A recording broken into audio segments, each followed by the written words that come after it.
अस्सलामुअलैकुम। Voice of America Washington से मैं हूँ सारा जमान। ये है प्रोग्राम व्यू 360।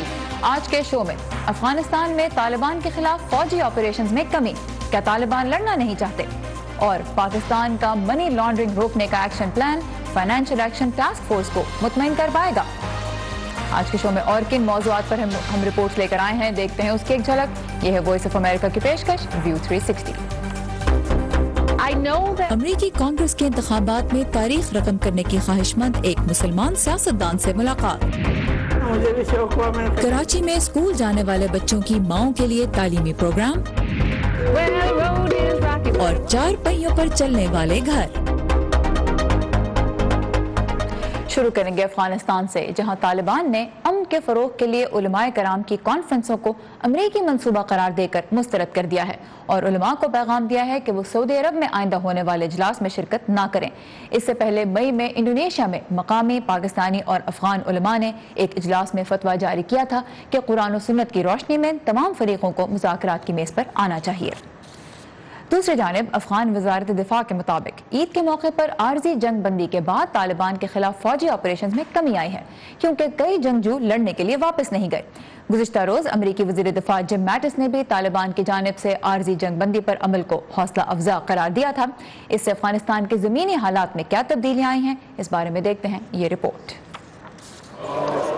अफगान महकमा दिफा का कहना है कि तालिबान के खिलाफ किए जाने वाले अफगान फौजी ऑपरेशन में कमी आई है और इसकी बड़ी वजह तालिबान की जानिब से कार्रवाई न करने पर रजामंदी का इजहार है। सूबे नंगरहार, गजनी, मैदान वर्दक, फरा, बदगीस, फरियाब, कंदूज और हेलमंद में हमारी फौजी कार्रवाइयां उन अफराद के खिलाफ जारी हैं जिन्होंने जंग बंदी से इनहराफ किया है।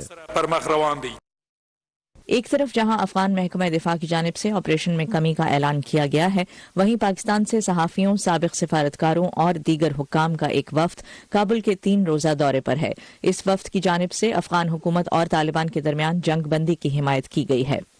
पाकिस्तानी वफ्द के सरबराह ने कहा है कि वो अफगान हुक्काम से ताल्लुकात बेहतर बनाने, मुहाजिरीन के मामले और सरहद के दोनों अतराफ तिजारत के मामलात पर बात कर रहे हैं। दोनों जानिब से पहले एक दूसरे पर इल्जामात की गेम को बंद करना होगा। जब कोई वाक़या होता है तो दोनों इतराफ से एक दूसरे पर इल्जाम आयद किया जाता है, इसे रोकना होगा। जब किसी वाक़ये की तहकीकात की जाए तो मुनासिब हद तक ये मालूमात एक दूसरे से बांटी जानी चाहिए। पाकिस्तान अफगानिस्तान की मुश्तरका कमेटी के एक रुकन का कहना है कि अफगानिस्तान ने अमन और बातचीत का पैगाम पाकिस्तानी हुक्काम तक पहुँचाया है। जब हमारी पाकिस्तानी हुक्काम से बात हुई तो वाज़ेह तौर पर यह कहा गया है कि पाकिस्तान को अहम किरदार अदा करना होगा और पाकिस्तान की मदद के बिना अमन अमल को मुकम्मल नहीं बनाया जा सकता। मोहम्मद हनीफ अतमर की सरबराही में अफगान नेशनल सिक्योरिटी के एक वफ्द ने हाल ही में इस्लामाबाद में भी पाकिस्तानी हुक्काम से मुलाकात की है ताकि अमन के लिए अफगान पाकिस्तान एक्शन प्लान पर अमल दरामद मुमकिन बनाया जा सके। पाकिस्तान दहशतगर्दों तक फंड्स की रसाई और पैसे की गैर कानूनी मुंतकली रोकने के लिए बैनुल-अक़वामी मयार की कोशिशें कर रहा है या नहीं, इसका फैसला फाइनेंशियल एक्शन टास्क फोर्स इस हफ्ते के अख्ताम तक कर देगी। इस सिलसिले में पेरिस में इजलास जारी है, जिसमें पाकिस्तानी वफ्द की क़यादत निगरान वज़ीर ख़जाना डॉक्टर शमशाद अख्तर कर रही हैं। अगर पाकिस्तान की जानिब से किए गए इक़दामात FATF के मयार पर पूरे नहीं उतरते तो उसे बाज़ाब्ता तौर पर ग्रे लिस्ट में डाल दिया जाएगा। अमेरिका और बरतानिया की तजवीज़ है कि पाकिस्तान को इस लिस्ट में डाला जाए और फ्रांस और जर्मनी इसकी हिमायत करते हैं। फरवरी में 35 मुल्कों के इस इत्तेहाद FATF ने पाकिस्तान को अपना माली निज़ाम महफूज बनाने के लिए 3 माह की मोहलत दी थी। पाकिस्तान अब FATF के सामने क्या एक्शन प्लान पेश कर रहा है, इसके लिए हम बात करेंगे इस्लामाबाद से सहाफ़ी आसिम राना से, जो इस वक्त हमारे साथ हैं। आसिम, ये बताइएगा क्या अहम नुकात हैं इस वक्त पाकिस्तान के एक्शन प्लान के? जी बिल्कुल, पाकिस्तान ने इस हवाले से खासी तैयारी की है और यहाँ पे गुज़िश्ता 4 माह से पाकिस्तान इस हवाले से मुख्तलिफ इक़दाम कर रहा था, जिनमें सबसे अहम जो था वहाँ पर security exchange and commission of Pakistan की जानिब से एंटी मनी लॉन्ड्रिंग और काउंटर टेररिज्म फाइनेंसिंग रेगुलेशन 2018 जो है वो जारी कर दिए गए हैं। इन कवानीन के मुताबिक अब से 6 रोज कबल की कवानीन जारी किए गए हैं, जिसके मुताबिक अब जब भी कोई भी किसी किस्म की फाइनेंशियल जो है वो डिस्ट्रीब्यूशन होगी पाकिस्तान में, पाकिस्तान के पैसे का जो है तबादला होगा, किसी को पैसे दिए जाएंगे तो उसको 2 कैटेगरीज में तकसीम कर दिया गया है, जिसके मुताबिक हाई रिस्क और लो रिस्क जो है वहाँ पर उनमें 2 कैटेगरीज बनाई गई हैं। हाई रिस्क में जितने भी गैर कानूनी अफराद जो माजी में किसी भी केसेस में मुलव्वस रहे हैं, वो किसी भी हवाले से कोई भी माली नकलो हमल जो उनकी होगी उसको मुकम्मल तौर पर उसको चेक किया जाएगा। तमाम मालियाती इदारे जिनमें बैंक्स, इसके अलावा कमर्शियल इदारे, ये तमाम के तमाम उस माली ट्रांजेक्शंस को जो है उनके ऊपर मुकम्मल तौर पर नजर रखेंगे। दूसरा अहम इकदाम जो पाकिस्तान ने इस हवाले से किया था वो फरवरी में किया था, जिस वक्त FATF का ये इजलास हुआ था। उसी वक्त सदर पाकिस्तान ममनून हुसैन ने इंसदाद दहशतगर्दी एक्ट 1997 में मजीद तरमीम का जो था वो एक ऑर्डिनेंस जारी किया था, जिसके मुताबिक अक़वाम मुत्तहिदा की लिस्ट पर मौजूद जितनी भी कालाधन तंजीमें हैं उनको पाकिस्तान में भी कालाधन करार दे दिया गया था। इससे कबल ऐसे कवानीन मौजूद नहीं थे, जिसकी वजह से ये तंजीमें अक़वाम मुत्तहिदा की लिस्ट में शामिल होती थी, लेकिन पाकिस्तान में वो आज़ादाना तौर पर काम कर रही थी। अब अक़वाम मुत्तहिदा के पास भी ये इस ऑर्डिनेंस के बाद ये इख्तियार हासिल है कि अगर वो पाकिस्तान में किसी तंजीम को जो है वहाँ पे ब्लैकलिस्ट करते हैं, उसको कालाधन करार देते हैं, तो उसके बाद वो पाकिस्तान में ऑटोमेटिकली वो ब्लैकलिस्ट हो जाएंगी। इसी तरह जो पाकिस्तान में विधान के इस ऑर्डिनेंस के बाद आके फलाह इंसानियत फाउंडेशन जो यहाँ पर जमात दावा नामी एक कालाधन तंजीम है उसके ज़ेर इंतज़ाम चल रही थी, उनका तमाम ऑपरेशनल कंट्रोल जो था वहाँ पर उन्होंने अपने कब्जे में ले लिया था।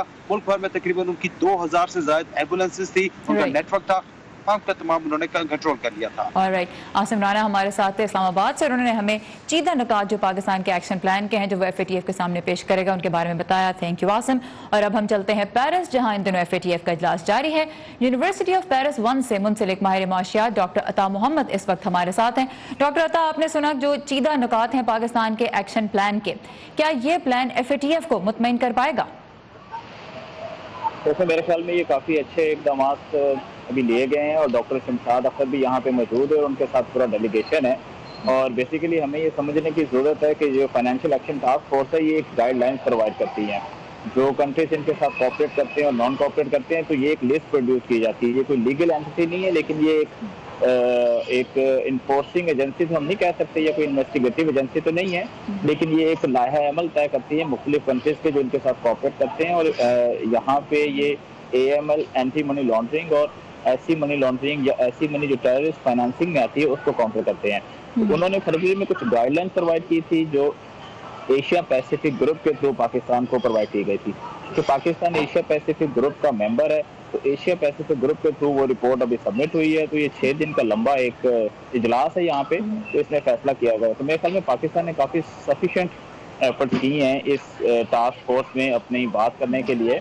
और मेरे ख्याल में हमें ये UK और US की तरफ से मूवमेंट आई थी और उसको सपोर्ट किया फ्रांस और जर्मनी ने, लेकिन डिप्लोमेटिक एंड के थ्रू हम देखते हैं कि अली जहांगीर सिद्दीकी की ट्रंप से मुलाकात और दूसरे पाकिस्तान के और भी हालात हैं।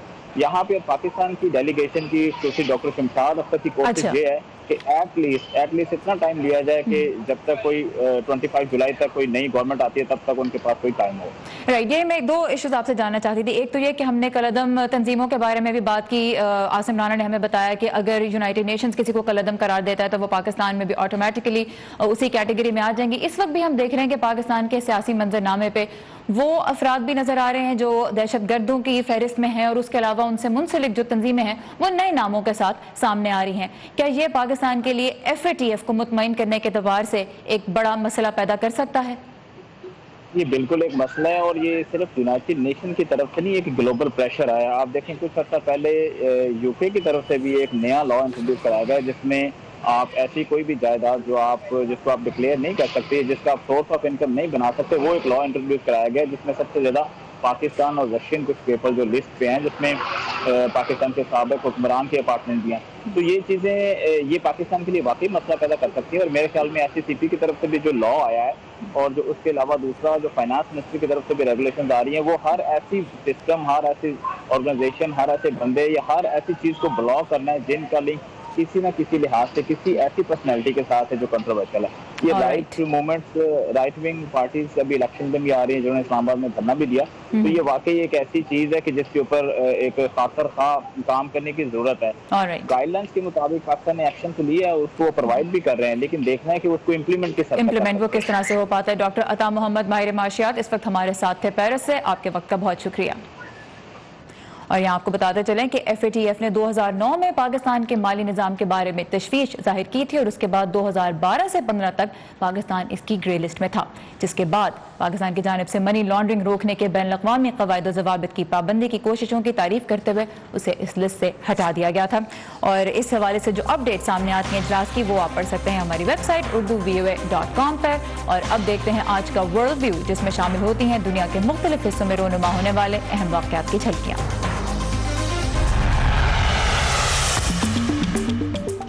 صدر حسن روحانی کا کہنا ہے کہ ایران کی معیشت امریکہ کی جانب سے عائد کی گئی پابندیاں برداشت کرنے کی متحمل ہے۔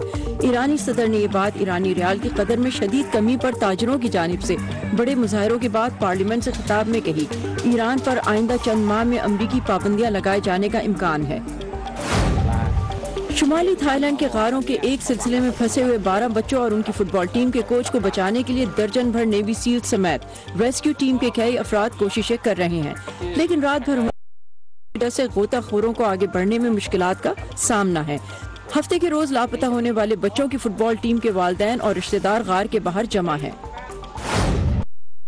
وزیر داخلہ متیو سلوینی نے اپنے لیبیا کے اچانک دورے میں لیبیا کی حکومت پر تارکین وطن کو روکنے کے لیے کوششیں جاری رکھنے کے لیے زور دیا ہے۔ ایسے میں سینکڑوں تارکین وطن سے بھری ایک اور کشتی اٹلی کے ساحل پر پہنچ چکی ہے۔ اس وقت یورپی رہنماؤں میں شدید اختلاف پایا جاتا ہے کہ ان تارکین وطن کو کون سا ملک لے گا۔ 36 سالہ برطانوی شہزادے پرنس ولیم نے اسرائیل کا دورہ کیا ہے، جس میں وہ سب سے پہلے یروشلم میں ہولوکاسٹ میوزیم گئے۔ شہزادہ ولیم متنازع خطے کا دورہ کرنے والے شاہی خاندان کے پہلے فرد ہیں۔ شہزادہ ولیم فلسطینی علاقوں کا بھی دورہ کریں گے اور فلسطینی رہنماؤں سے ملاقات بھی کریں گے۔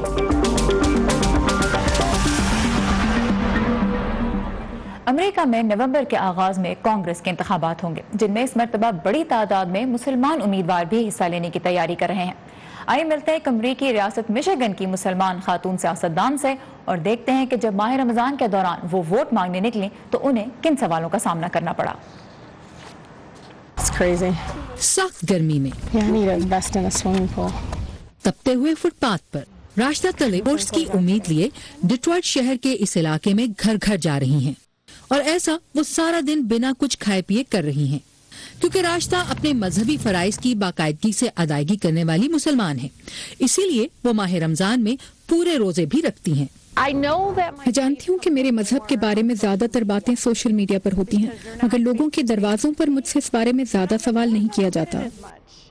جب لوگ سخت گرمی میں اپنے گھر کے ایئر کنڈیشن ماحول میں رہنے کو ترجیح دیتے ہیں تو راشدہ اس موقع کو اپنی پہچان بنانے کے لیے استعمال کرنے کی کوشش کرتی ہیں۔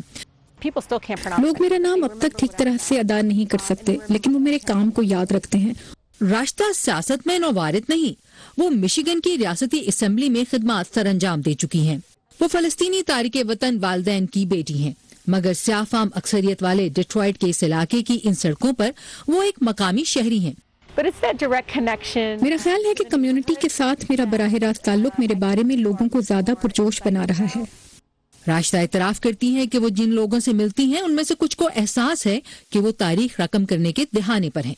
میں انہیں بتاتی ہوں کہ میں مشیگن کی ریاستی اسمبلی میں منتخب ہونے والی پہلی مسلمان خاتون ہوں، اور اگر میں کانگریس کی دوڑ میں جیت گئی تو وہاں بھی پہلی مسلم خاتون ہوں گی۔ کیا وہ واقعی جیت جائیں گی؟ نہیں، لیکن کیا یہ ممکن ہے؟ ہاں، وہ ایک مضبوط امیدوار ہے۔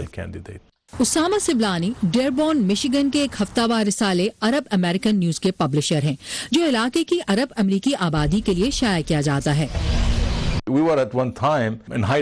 ایک وقت تھا جب ہم لوگ چھپتے رہتے تھے، اسلام تبدیل کیا کرتے تھے۔ 9/11 اور ٹرمپ دور کے باوجود ہم آگے بڑھ رہے ہیں۔ قومی سطح پر یہ ایک تاریخی مہم ہے۔ میری حمایت کرنے والے لوگ مجھ سے کہتے ہیں کہ مجھے جیتنا ہوگا تاکہ وہ کہہ سکیں کہ یہ ملک ان کا ہے۔ میں انہیں بتا چکی ہوں کہ ہم جیت چکے ہیں اور یقیناً یہ ان کا ملک ہے۔ یہ سب مجھ سے کہیں زیادہ اہم ہے۔ راشدہ کو جیتنے کے لیے مشیگن کی عرب امریکن کمیونٹی کے باہر سے بھی حمایت کی ضرورت ہوگی، جن میں سے زیادہ تر لوگ ایسے ہیں جو نہ تو اس علاقے میں رہتے ہیں نہ ہی ان کے لیے ووٹ ڈال سکتے ہیں۔ کین فرابو کے ساتھ عائشہ خالد، اردو VOA۔ مشیگن وہ امریکی ریاست ہے جہاں مسلمان اور خاص طور پہ عرب بہت بڑی تعداد میں رہتے ہیں۔ پاکستان سمیت دنیا بھر سے اہم خبروں کی تفصیل کے لیے آئیے ہماری ویب سائٹ urduvoa.com پر، جہاں آپ کے لیے بہت سے دلچسپ مضامین اور ویڈیوز موجود ہیں۔ और इसके अलावा आप डाउनलोड कर सकते हैं हमारी ऐप वॉइस ऑफ अमेरिका की ऐप और रह सकते हैं हर वक्त बाखबर। कहते हैं कि खबरें तो भाई लोकल होती हैं, लेकिन जब हमारे और दुनिया भर के मसाइल एक से लगने लगे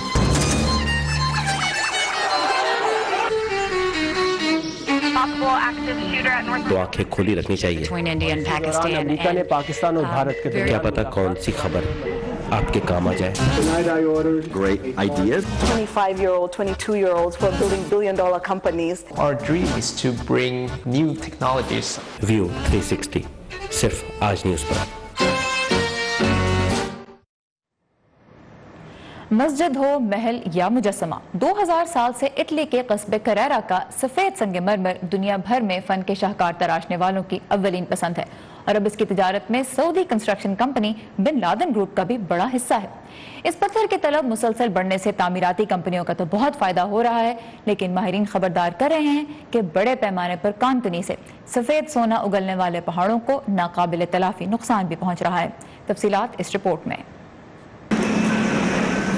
करारा कस्बे को घेरे हुए पहाड़ों पर अगर नजर डालें तो वो बर्फ से ढके हुए महसूस होते हैं, लेकिन ये सफेदी पिघलने वाले बर्फ की नहीं बल्कि खास औजारों से तोड़े जाने वाले संगे मरमर की है।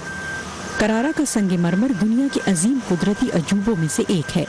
इसकी खूबसूरती ही मसाजिद, घरों की तामीर और फन के नमूनों के लिए इसकी ऊंची मांग की वजह है। तकरीबन 4 साल पहले दुनिया की तीसरी बड़ी तामीराती company Saudi Bin Laden group ने मार्मी करारा का 50% हिस्सा खरीद लिया। मार्मी करारा इस इलाके की 1/3 कानों की मालिक फर्म है। सिर्फ अगस्त के महीने में 15 दिन छोड़कर सारा साल इन कानों के अंदर से मार्बल निकाला जाता है, क्योंकि ये दिन शदीद गर्म होते हैं। फिर यहाँ से संगे मरमर सारी दुनिया को भेजा जाता है। अमरीकी मुजस्मा साज MJ एंडरसन 36 साल पहले यहाँ आई थी। इसकी क्वालिटी मुसलसल अच्छी रहती है, इसमें दरारें नहीं आती। खास बात यह है कि यहाँ पर मुख्तलिफ इकसाम और रंगों के मार्बल हैं, तो यहाँ एक मुजस्मा साज को अपनी जरूरत की हर चीज मिल जाती है। मशरिक वस्ता के बाद चीन अपनी तेजी से फैलती हुई मईशत के बाइस यहाँ दूसरा बड़ा गाहक है। करारा आर्ट्स के तलबा के लिए भी कशिश का बाइस है। 19 साला शेंगटोंग गांव यहाँ एकेडमी ऑफ फाइन आर्ट्स में पढ़ने के लिए आए हैं। मुझे आर्ट पसंद है, मुझे मुजस्मा साजी पसंद है और मुझे पेंटिंग भी पसंद है। शेंगटोंग गांव के लिए मार्बल पर काम करना कोई आसान चीज नहीं है। ये उन लोगों के लिए भी आसान नहीं है जो अपनी सारी जिंदगी कानों के अंदर दिन रात काम करके हर साल लाखों टन संगमरमर यहाँ से निकालते हैं। आज 80 से ज्यादा कानों से हर साल हजारों की तादाद में मार्बल निकाला जाता है, लेकिन माहिर माहौलियात इस पर खुश नहीं नजर आते। उन्होंने दुनिया को याद दिलाया है कि इटली का सफेद सोना ना खत्म होने वाली कुदरती दौलत नहीं। उनका कहना है कि ज्यादा से ज्यादा मार्बल निकालने से कुदरती मनाजिर और पहाड़ों में खतरनाक तब्दीलियां रोनुमा हो रही हैं। सबीना कैसलफ्रांको की रिपोर्ट के साथ नीलोफर मुगल, उर्दू VOA।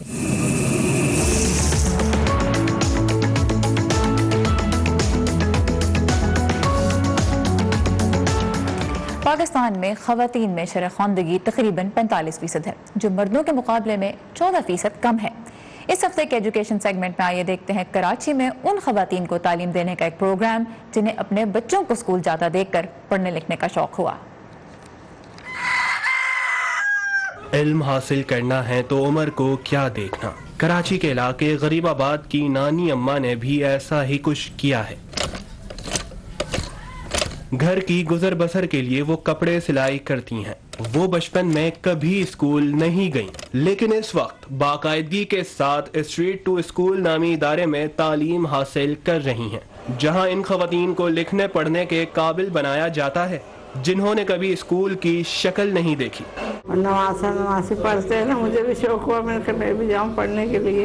इल्म बूढ़ा नहीं होता, इंसान बूढ़ा हो जाता है, मगर इल्म बूढ़ा नहीं होता। इल्म की कोई कैद नहीं है। अपने हस्बैंड से बात करी, हस्बैंड ने इजाज़त दी। बहुत बड़ी बात है, जो बहुत से लोग इजाज़त दे देते हैं उससे नहीं देते ससुराल वाले। तो इसलिए मैं आज इस दोराहे पे खड़ी हूँ। मैं आज यहाँ पर आती हूँ, पढ़ती हूँ। माशाल्लाह से मुझे इतना पढ़ना आ गया है कि मैं किसी की मोहताज नहीं हूँ।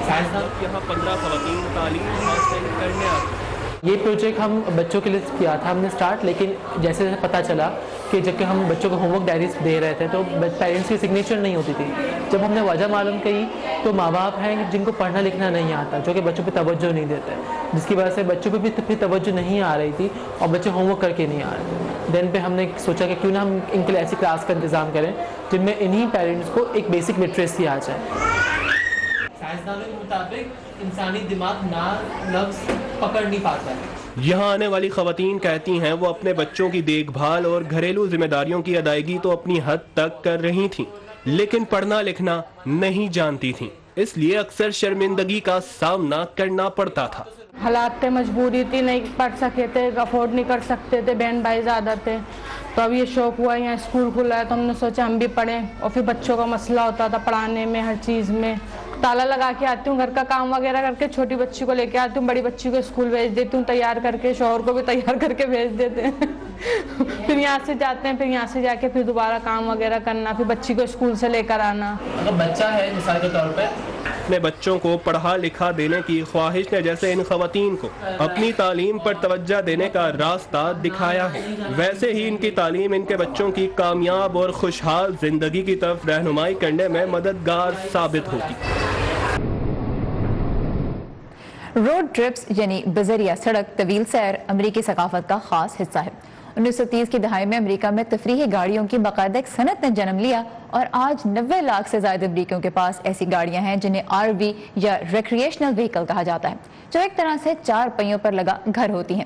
ان میں سفر کرنا کیسا ہوتا ہے، آئیے دیکھتے ہیں.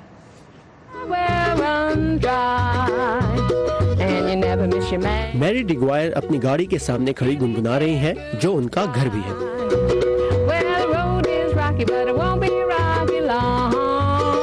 میری بہت خوش ہے کہ انہوں نے 1 سال پہلے اس گاڑی کو خریدنے کا فیصلہ کیا تھا. یہ بیڈ روم ہے، میں نے یہاں پردے بھی لگائے ہیں. یہ میرا چھوٹا سا کچن ہے، 2 لوگوں کے لیے یہ بہت ہے. یہاں مائکرو ویو ہے، ریفریجریٹر ہے.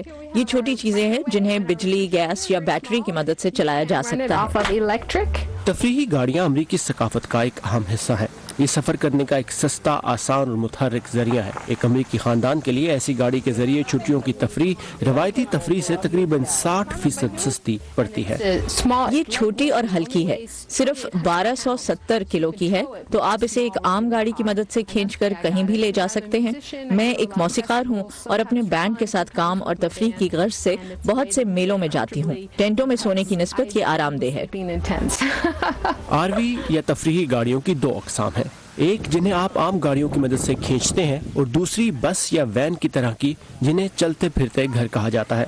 لیکن عام طور پر چھوٹے دکھائی دینے والے یہ گاڑی نما گھر کھلے اور آرام دہ ہوتے ہیں، جیسے یہ RV جس میں چولہے، فریج اور ٹھنڈے گرم پانی کی سہولت کے ساتھ 8 بستر بھی ہیں.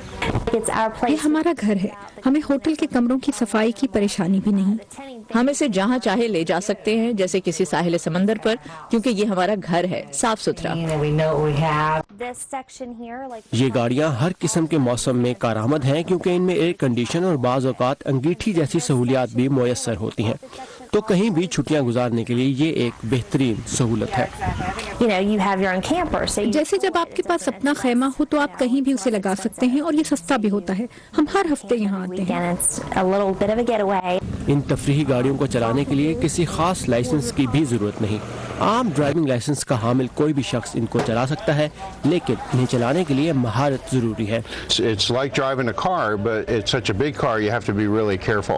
لیکن گاڑی میں گھر رکھنا اتنا آسان بھی نہیں. ایک عام RV کی قیمت $10,000 سے لے کر $1 ملین تک ہوتی ہے. اور RVs پیٹرول بھی بہت کھاتی ہیں.